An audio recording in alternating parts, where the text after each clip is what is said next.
специални изпити за футболен съдия, но който е играл в футбол преди това, повечето съдии и футболни са бивши футболисти. Като спрат с футбол и стават футболни съдии. Аз съм така. И ми отнема много време, защото като футболист трябва да знаеш футболните правила на терена и после като стане съдия става по-лесно.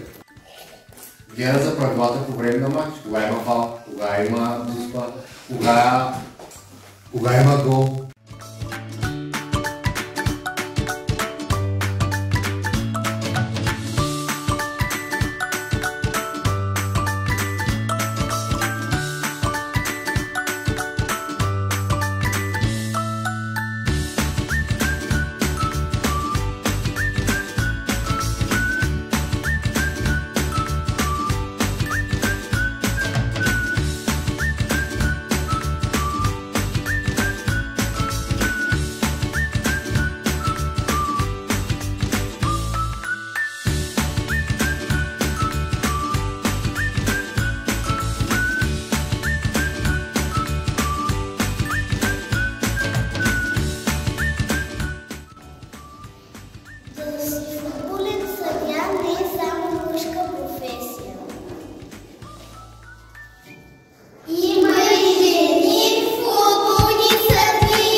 Футболист. Така ме затрудни малко.